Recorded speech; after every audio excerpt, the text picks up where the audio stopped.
अस्सलाम वालेकुम। तो लास्ट लेक्चर में हमने देखा था एक्सरसाइज 17.1 का क्वेश्चन नंबर फर्स्ट। अब हम देखेंगे क्वेश्चन नंबर सेकंड। सही है। क्वेश्चन नंबर सेकंड हमें कह रहा है कि right the following sets in the builder form. हमें डिस्क्रिप्टिव और टेबुलर मिला हुआ है, हमें बिल्डर लिखना है। सही है। बिल्डर को बहुत सिंपल तरीके से हम लिखेंगे क्योंकि काफ़ी देखा है कि बच्चों को बहुत सारा मसला इसी में आता है, तो हम सिंपल लेके चलेंगे।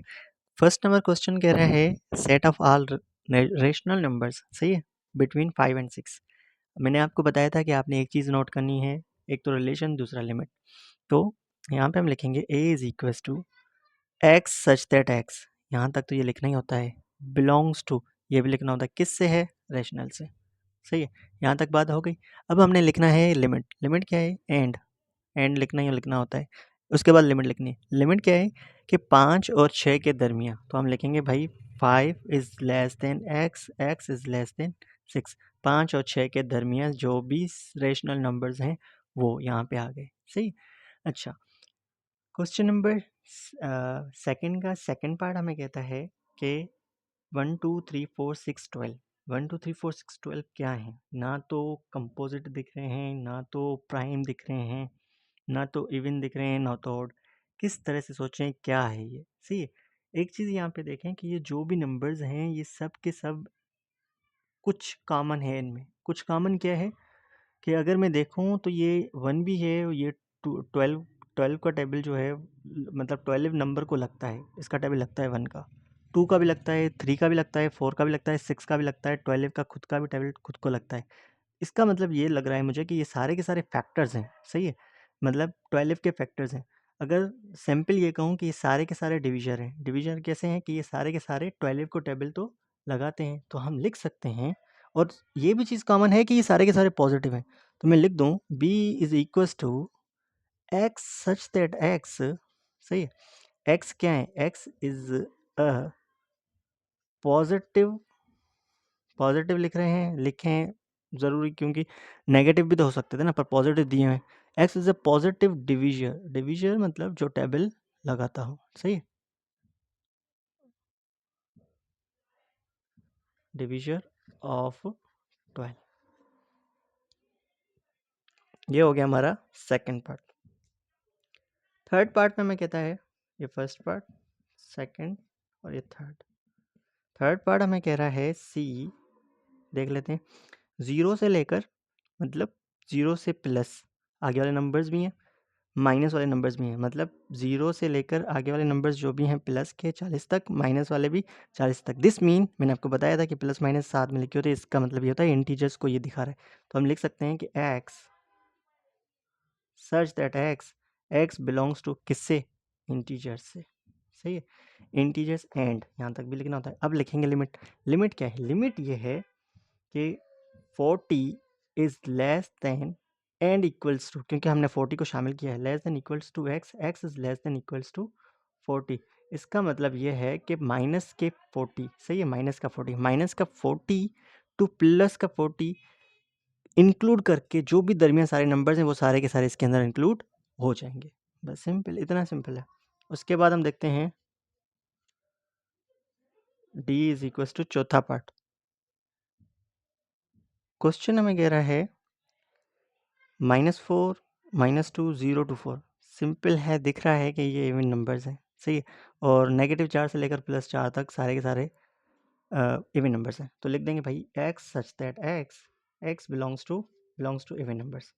सही है, इवन नंबर से इसका ताल्लुक है। और एंड तो लिखना होता है।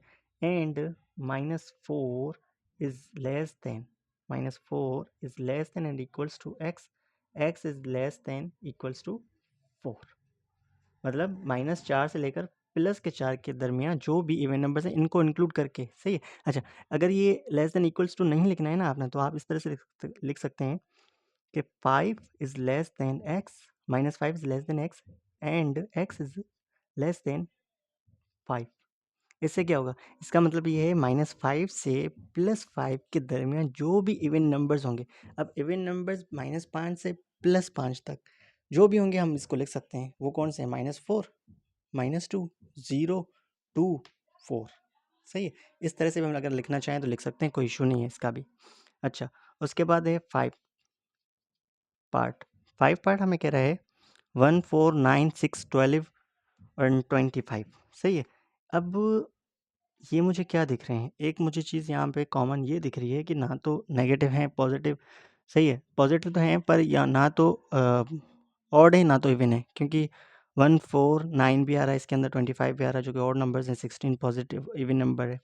तो कन्फ्यूजन क्रिएट हो रही है। कन्फ्यूजन से बेहतर थोड़ा ये समझ लेते हैं कि ये है क्या, क्या क्या दिखा रहा है हमें। हमें ये दिखा रहा है कि मैं अगर 1 को स्क्वायर करूँ तो 1 मिलेगा, 2 को स्क्वायर करूँ तो मुझे 4 मिलेगा, 3 का स्क्वायर करूँ तो मुझे 9 मिलेगा, 4 का स्क्वायर करूँ तो 16 और 5 का स्क्वायर करूँ तो 25। अब सिंपल ये समझ में आ रहा है कि जो भी पहले के नेचुरल नंबर से स्टार्ट हो रहा है, क्योंकि 1 है तो पहले के जो नेचुरल नंबर कौन से हैं, 5 पहले नेचुरल नंबर्स हैं, उनका स्क्वायर किया गया है और जो रिजल्ट है वो उनका स्क्वायर करके रिजल्ट निकाला गया है। सही है, तो मैं सिंपल ये लिख सकता हूँ कि x such that x is ये स्क्वायर है। सही है, किसका, x इज अ स्क्वायर। सही है, x is a square of किसका है, अब ये भी दिखा देते हैं, ये है फर्स्ट 5 नेचुरल नंबर। पहले के 5 नेचुरल नंबर्स हैं, उनका हमने क्या निकाला है, उनका हमने स्क्वायर निकाला है, दैट्स इट। अच्छा, अब हम देख लेते हैं लास्ट वाला पार्ट।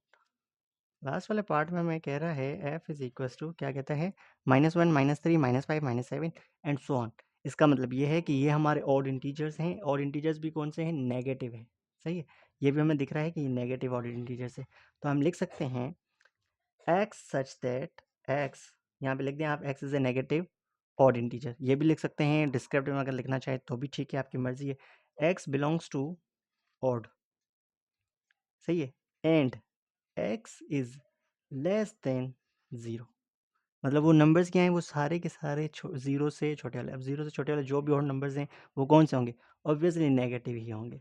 ये भी लिख सकते हैं अगर आप लिखना चाहें तो x such that x is, यहाँ पे लिख दें x such that x such that x is a negative odd numbers. ये भी आप लिख सकते हैं, इसका भी कोई इशू नहीं है। सही है, जो भी आपको लिखना चाहे आपकी मर्जी है।